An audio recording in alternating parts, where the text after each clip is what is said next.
welcome back. So remember we were dealing with the cos rule earlier. We used the cos rule to find the length of a side of a non-right angle triangle. Now we're going to use the cos rule to find angles in a non-right angle triangle. So let's go to the board.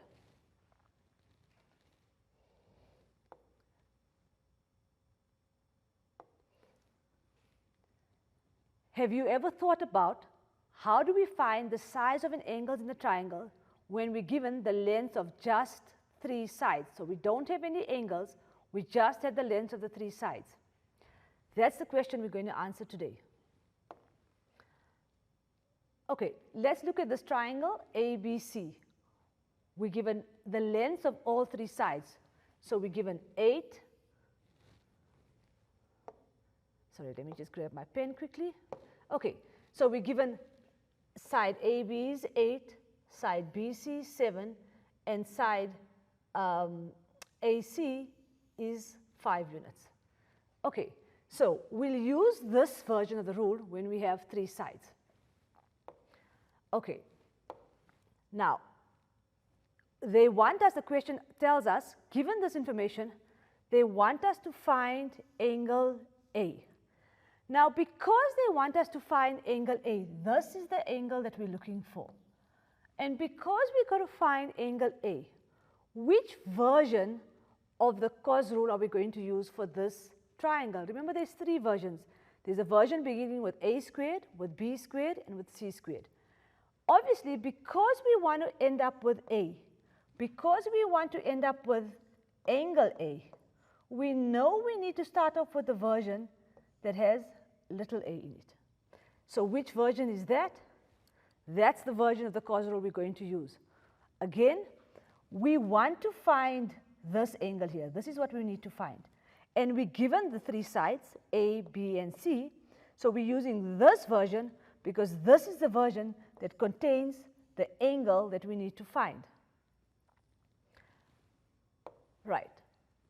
So now we've got to substitute our values in. So let's, you could either substitute your values in at this point, or you could just rearrange the equation, which is what I'm going to do now, rearrange the equation to make cos A the subject of the formula.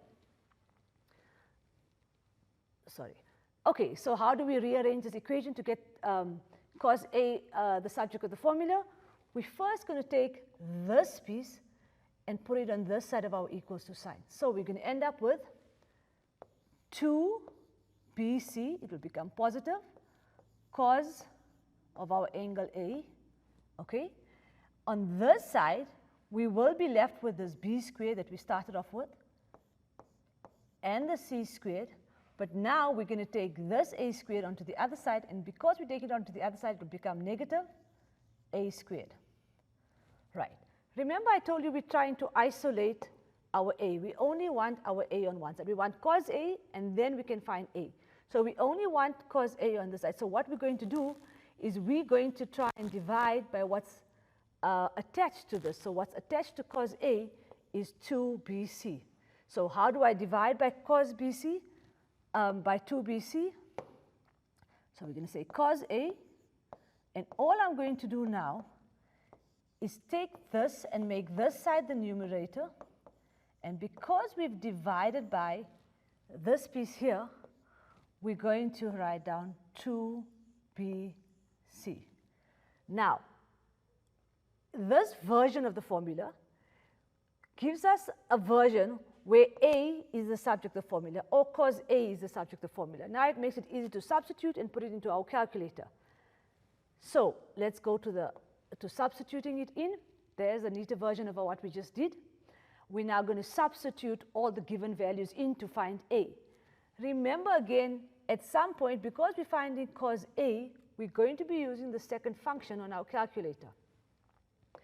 So cos A equals to, right, so let's go and label our triangle. That's our little b, that's our little a, and that's our little c. So let's go and substitute that in. So it's going to be 5 squared plus 8 squared minus 7 squared all over 2 times 5 times 8. Okay, now if we go to our calculator, let's just do this on our calculator first and double check that what we're going to get here. So we want to say 5 squared plus 8 squared minus 7 squared. Take that answer and divide it by 2 times 5 times 8. You obviously may just use some different keystrokes here, which is fine. And so we end up with half. So our cos A is equal to half. Now remember, we're looking for angle A. So we've got to go back to our calculator and use the second function. So if you've got to use the second function in our calculator, you're going to say shift cos of our last answer, and then we get our angle equal to 30. So our angle A, 60. So our angle A is equal to 60. So now we found this angle 60 degrees. All right, let's try one more quickly. Okay, in this triangle we have KLM with LM is equal to 19, KM equals to 16, and KL equals to 9. They want us to find angle L. So because they want us to find angle L again, which version of the cos rule do we use for this? Remember, our triangle is KLM. So we've got to use the version that begins with L squared. Okay, so the version that begins with L squared will be L squared equals to, let me just erase this quickly. Okay, so L squared equals to K squared plus M squared minus 2KM, and because we started off with L, we're going to end up with L. Okay, and then we're going to end up with,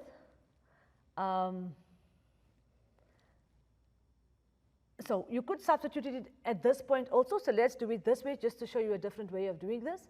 You could put all these values in now, so you're going to get K squared is 19, remember that's K, that's M, and that's little l. So as we substituted it in, 9 squared minus 2 times 19 times 9 times cos of L. And on this side, we had L squared, and L squared was 16 squared. Okay, rearranging that, we're going to first bring this onto the left-hand side. So we're going to end up with 2 times 19 times cos L will equal to, and on this side, we're going to have 19 squared plus 9 squared minus 16 squared. And remember, now when we've got to find cos L, we've got to divide this answer by 2 times 9 times 19, and we can just do that on the calculator. Let's quickly just do this on the calculator. Okay, so it's going to be 19 squared